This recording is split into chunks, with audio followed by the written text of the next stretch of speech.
नमस्कार, news bye scope देख रहे हैं आप। मनीष वर्मा। तो आपको बता दें, झारखंड में 2024 का चुनाव होने वाला, तारीखों का ऐलान हो चुका है। ऐसे में झारखंड से लेकर दिल्ली तक जो है हलचल तेज हो गई है और कांग्रेस अब कल जो है रविवार को सीईसी की मीटिंग बुला रही है, जिसके अंदर कहा जा रहा है सीईसी की मीटिंग में उम्मीदवारों की लिस्ट पर अंतिम मुहर लगेगी।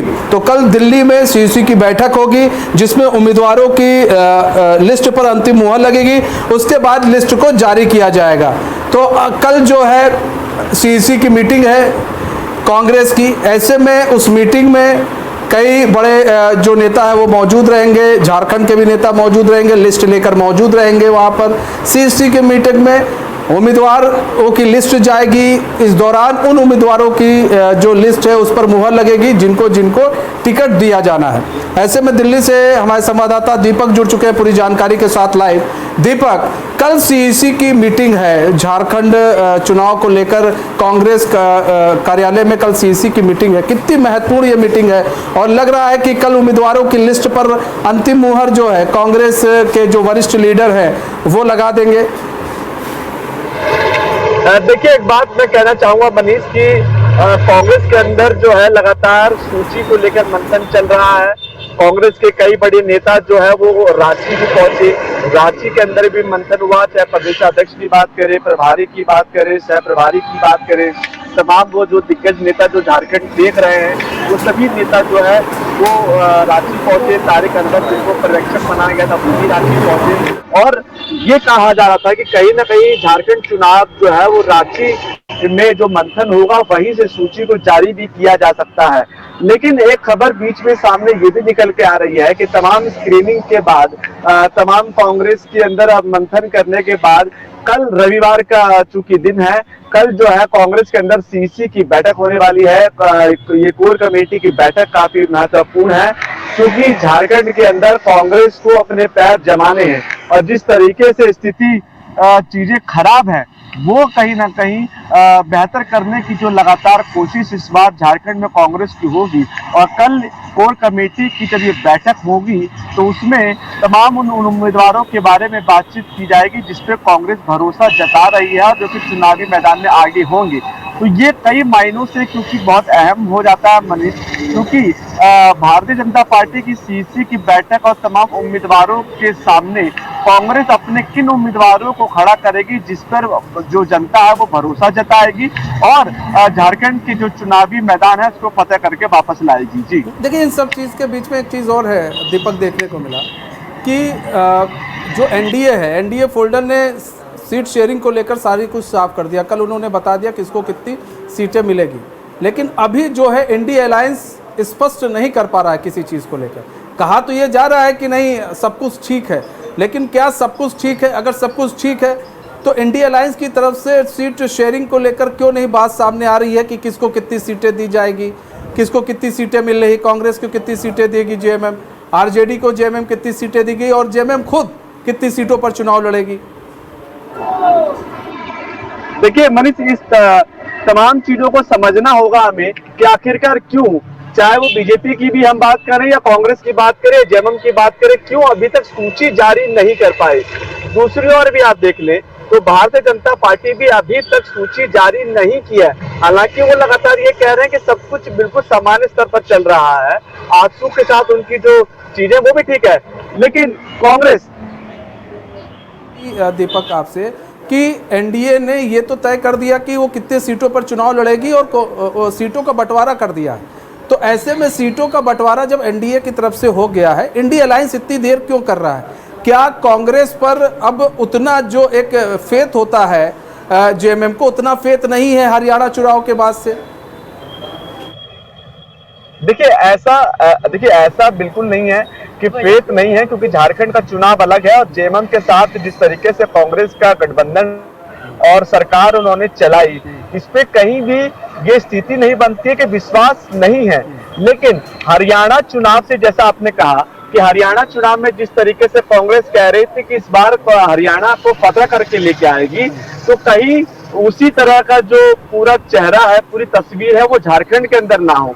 इसीलिए कांग्रेस जो है वो ये तय कर रही है कि जेएमएम के साथ किन किन उम्मीदवारों को कौन कौन सी जगह से उतारा जाए। और ये इतना आसान नहीं है, क्योंकि कांग्रेस के सामने सबसे बड़ा चैलेंज जो है वो भारतीय जनता पार्टी है।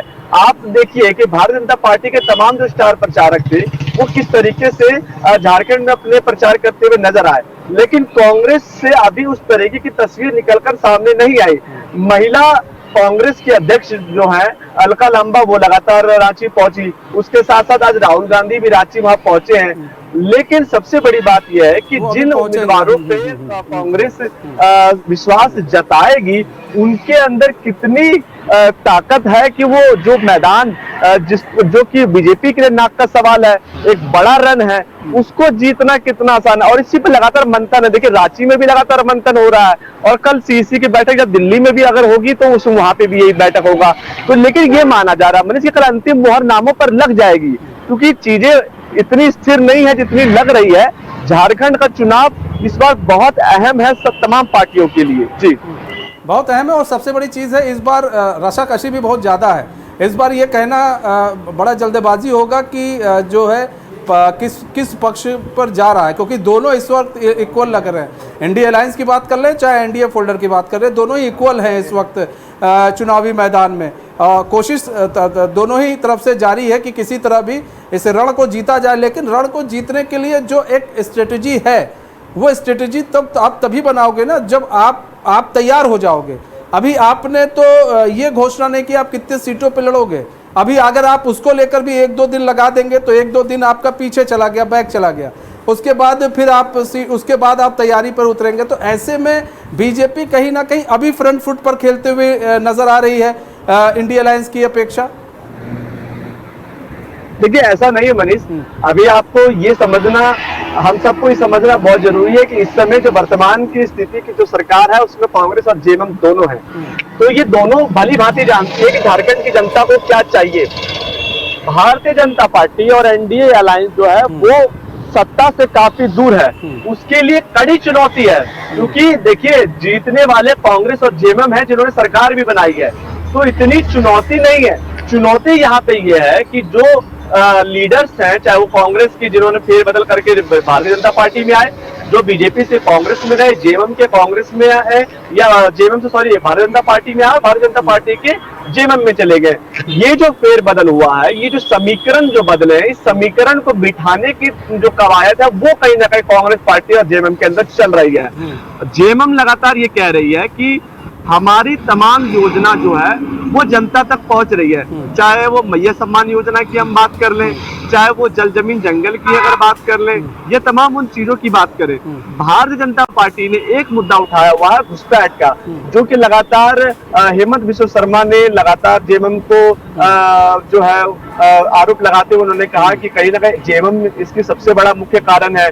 कांग्रेस के मंत्री हैं झारखंड के अंदर बन्ना गुप्ता, उन्होंने भी कहा कि ये सब फालतू की बातें हैं और हमारी सरकार मजबूत है, हम लगातार जनता के पक्ष में काम कर रहे हैं। चंपई सोरेन जब भारतीय जनता पार्टी जब उन्होंने ज्वाइन किया था तो बन्ना गुप्ता का ये सबसे पहला बयान आया था कि हमारे आंगन का पेड़ अपने आंगन में लगा लेने से कोई वाहवाही लूटने की कोशिश जो सामने की पार्टी कर रही है उससे कोई फायदा नहीं होने वाला है। लेकिन सबसे बड़ी बात मनीष यहाँ पे ये है कि झारखंड के अंदर 81 विधानसभा सीटों का जो समीकरण है वो बहुत ही अलग है। भौगोलिक चीजें हैं झारखंड के अंदर, प्राकृतिक चीजें हैं, नेचर की बात करने वाले लोग परिस्थिति झारखंड की अलग है। और हम क्या नाम है स्टेट की बात करें तो यहाँ की भौगोलिक स्थिति और परिस्थिति थोड़ी अलग है, तो ये भी समझने वाली बात होगी। लेकिन यहाँ पर बात ये भी है कि क्या ये हम बात करें तो कल जिस तरह से मीटिंग होनी है और कहा जा रहा है लिस्ट पर चर्चा हो जाएगी, लिस्ट पर उम्मीदवारों की सूची पर कल चर्चा होगी सीसी की बैठक में, तो कल क्या समझा जाए? कल लिस्ट पर चर्चा हो जाएगी, उसके बाद जो है जो सीट बंटवारा है उसको लेकर फिर प्रेस कॉन्फ्रेंस होगी कि भाई हमको इतनी सीटें मिल रही हैं। देखिए कल जब सीसी की बैठक होगी तो सीसी की बैठक में इसी बात पे जोर दिया जाएगा कि आखिरकार के जो सीट शेयरिंग का फॉर्मूला है वो क्या रहने वाला है। ये तो बिल्कुल तय है कि भारतीय जनता पार्टी की तरह ये फॉर्मूला नहीं रहने वाला, क्योंकि ये माना जा रहा है कि इंडिया अलायंस में भारतीय जनता पार्टी जो 68 सीटों पे चुनाव लड़ सकती है। यहाँ पे मामला अलग है, यहाँ जेएमएम क्योंकि फ्रंट फुट पे खेल रही है, तो जेएमएम और कांग्रेस के बीच में कितनी पार्टियों कितनी सीटों का मात्र कितनी सीटों का डिफरेंस रहा ये देखने वाली बात है। क्या वहां पे 50-50 या 40-60 का फॉर्मूला तय होगा या 30-60 का फॉर्मूला तय होगा, क्योंकि उनके साथ राजद भी है, राजद को भी सीट देनी वहां पे जरूरी है। तो ये फॉर्मूला देखना होगा मनीष कि वहां पे फॉर्मूले की जो समीकरण है वो किस तरीके से बैठाए जाएंगे। और जब कल कोर कमेटी की बैठक होगी तो अंतिम मुहर तो जरूर कांग्रेस की तरफ से लग जाएगा, लेकिन जेएमएम उस पर क्या प्रतिक्रिया देगी ये देखने वाली बात होगी। और जब कोर कमेटी की जब बैठक हो जाएगी उसके 1 या 2 दिन के बाद जो है ये लिस्ट जारी भी हो सकती है, क्योंकि ये औपचारिकताएं हैं और मंथन लगातार कांग्रेस के अंदर चल रहा है। इसीलिए देखिए ना, रांची गए थे मंथन के लिए, उसके बाद फिर दिल्ली वापस आ रहे हैं। तो ये स्थिति इतनी आसान नहीं है, फॉर्मूला सेट करना इतना आसान नहीं हो रहा है, क्योंकि समीकरण सबसे बड़ी बात है। क्योंकि आप जितनी सीटों पे चुनाव लड़ेंगे उतनी सीटों को जीतना सबसे बड़ी बात है मनीष, और यही कांग्रेस पार्टी चाह रही है कि एक भी गलती इस बार हरियाणा की तरह झारखंड में ना हो जाए। जी, हम बीच बीच में अपने दर्शकों को हम एक ग्राफिक्स भी दिखा रहे हैं। इस ग्राफिक्स के माध्यम से ये समझा रहे हैं कि कल जो है एनडीए अलायंस पर जो मुहर लगी थी, कितने सीटों पर किसको कितने सीटें मिली हैं, वो भी ग्राफिक्स हम दिखा रहे हैं। एक बार फिर से हम बता देते हैं दर्शकों को। बीजेपी को 68, आसू को 10 और जेडीयू को 2 और एलजेपी आरवी को एक सीट मिला है। ये ग्राफिक्स के जरिए भी हम अपने दर्शकों को दिखा रहे हैं। यहाँ पर बात करें दीपक, बात की जाए कि कांग्रेस अभी फिलहाल किसी पसोपेक्ष में फंसी हुई है। जेएमएम के साथ क्या कुछ सीटों को लेकर कुछ बातें नहीं बन पा रही है, क्योंकि कहा जा रहा था कि जो कांग्रेस है हरियाणा चुनाव से पहले 31 से 33 सीटों के बीच में उसका एक रेशियो था, लेकिन अब यह कहा जा रहा है कि 28 सीटें या 29 सीट ही जो है कांग्रेस सोच रही है, अगर वो भी मिल जाए तो ठीक है। तो क्या इसको लेकर कुछ सीटों को लेकर पसोपेक्ष फंसा हुआ है जेएमएम के साथ? मनीष, एक चीज आपको ये बता दूं कि कांग्रेस के अंदर सबसे बड़ी समस्या ये है कि उनकी आंतरिक कलह जो है सबसे बड़ी समस्या निकलकर सामने आई है, और ये हर चुनाव में हुआ है। आप देख लीजिए कुमारी शैलजा का हरियाणा के अंदर किस तरीके से बात चली, किस तरीके से कुमारी शैलजा जहाँ फ्रंट फुट पे थी उसके बाद बैकफुट पे किया गया। ये आंतरिक कलह जो है यही कहीं ना कहीं कांग्रेस को सबसे बैकफुट पे लेके जाती है, और इसी का फायदा उठाने की कोशिश जो है तमाम अन्य पार्टियां भी कर रही है।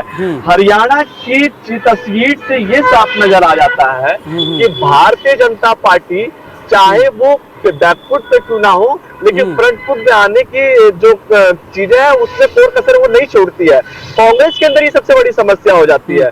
लेकिन कांग्रेस के जो नेता हैं जिनका विश्वास खुद कांग्रेस पे नहीं है, और वो फिर तुरंत जो पाला जो है वो बदल लेते हैं। इस पे कितनी बड़ी सच्चाई है ये भी कहीं ना कहीं इस बात पे मंथन किया जाएगा।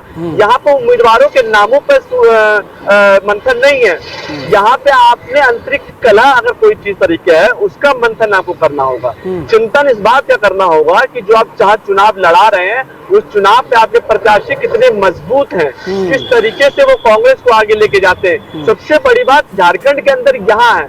दूसरी बात मैंने आपको पहले कहा कि जेएमएम की स्थिति और कांग्रेस की स्थिति में धरती आसमान का फर्क है, और इसी तरीके से जेएमएम का साथ और कांग्रेस के साथ अगर मिलता है वहां पे स्थितियां अगर बनती है तो निश्चित तौर पे भी पिछली बार की तरह, लेकिन पिछली बार एक चीज थी कि पिछली बार भारतीय जनता पार्टी के आजसू नहीं थी, इस बार आजसू भी है।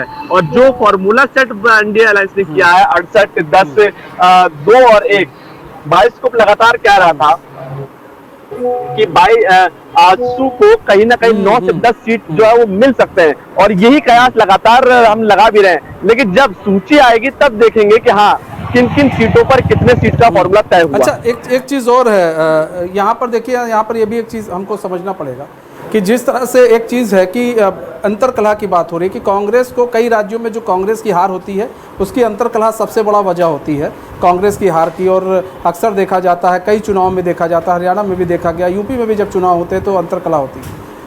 क्या लग रहा है कि जो अंतरकलह क्या होता है? अंतरकलह ये है कि कांग्रेस के अंदर जो उम्मीदवार है उनको जब टिकट नहीं मिलता है तो वो बैकफुट पर आ जाते हैं, और वो जो है वो फिर उतने गर्मजोशी के साथ चुनाव में मैदान में लोगों का समर्थन नहीं करते जितना करना चाहिए। तो लग रहा है कि इस बार कांग्रेस सभी को साथ में लेकर, अपने जो कार्यकर्ता हैं, जो नेता हैं, उनको मनाकर उनको साथ में लेकर चल पाएगी, ताकि झारखंड का चुनाव सही तरीके से लड़ा जा सके और किसी तरह की भी अंतरकलह की बात सामने ना आए निकल कर। देखिए मनीष, आपको याद होगा कि हरियाणा चुनाव से पहले भी कुछ महीनों पहले की अगर हम बात करें तो कांग्रेस के अंदर शीर्ष नेतृत्व की सबसे बड़ी कमी पाई गई थी और कांग्रेस के अंदर सबसे बड़ी कमी यही रही है क्योंकि शीर्ष नेतृत्व जिस तरीके से नेतृत्व अपनी पार्टी का करते हैं, हमने देखा दिल्ली के अंदर भी अध्यक्ष को बदला गया, पहले कोई और अध्यक्ष था, उसके बाद देवेंद्र यादव को अध्यक्ष बनाया गया।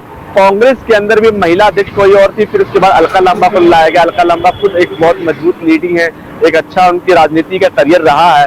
और उसके बाद फिर देखिए आप कांग्रेस के भी जो शीर्ष नेतृत्व है वो किस तरीके से अपनी पार्टी को जोड़ते हैं इस बारे में चिंतन करने की बात है। दूसरी ओर लगातार हमने देखा है कि कांग्रेस के कई नेताओं ने ये भी आरोप लगाते हुए कहा कि उनकी बातें कांग्रेस के अंदर सुनी नहीं जाती है। ये आंतरिक कला है कि आप अपने पार्टी के नेताओं की कितनी बात आप सुन रहे हैं। इसी कारण कई नेताओं ने भारतीय जनता पार्टी भी ज्वाइन करी, लेकिन अब फिलहाल क्योंकि रेस का घोड़ा बहुत आगे निकल चुका है, झारखंड में कांग्रेस कितनी सक्रिय तरीके से काम कर रही है इस पे सबसे बड़ा सवाल खड़ा होता है। और देखिए कई ऐसी चीजें हैं, अफवाहें जो हैं भारतीय जनता पार्टी के लिए जो है वो झारखंड में उड़ी हैं, जेएमएम के लिए भी उड़ी हैं, लेकिन पार्टी जो जमीन पर रहकर कितना काम उन्होंने किया है वो सबसे बड़ा इस बार निर्भर काम करेगा। मैंने कहा ना कि जल जमीन जंगल की बात करने वाले ही लोगों को वहां पर जगह मिल सकती है, संथाल की परगना की बात करने वाले लोगों को जगह मिल सकती है, वहाँ की स्वास्थ्य की बात करने वाले, शिक्षा की बात करने वाले, और उनके लिए जिन्होंने काम किया है इस बार भी यकीन मानिए जनता उन्हीं के पक्ष में वोट करेगी। हाँ, मतलब जिसने काम किया है वो उन्हीं के पक्ष में वोट करेगी। यहाँ पर सबसे बड़ी चीज़ यही है। बहुत बहुत धन्यवाद दीपक हमारे साथ जुड़ने के लिए और तमाम जानकारी साझा करने के लिए। तो आपको बता दें कि सीईसी की कल जो है बैठक होने वाली है, कांग्रेस सीईसी की बैठक है कल दिल्ली के अंदर, और ऐसे में कहा जा रहा है कांग्रेस के कई जो वरिष्ठ लीडर हैं वो इस बैठक में शामिल होंगे और कल उम्मीदवारों की लिस्ट पर अंतिम मुहर भी लग जाएगी। और कल जो है उम्मीदवारों की लिस्ट जो है अंतिम मुहर लगेगी और हो सकता है कि एक दो दिन बाद, उसके बाद जो है रविवार के बाद, हो सकता है सोमवार मंगल में कभी भी वो लोग नामों की घोषणा कर दें या फिर ये घोषणा हो जाए कि कितने सीटों पर कांग्रेस चुनाव लड़ेगी। तो हमारे इस खास पेशकश बस इतना है। मुझे दीजिए इजाजत। तो खबरों के साथ बने रहने के लिए देखते हैं न्यूज़ बाइस्कोप। नमस्कार।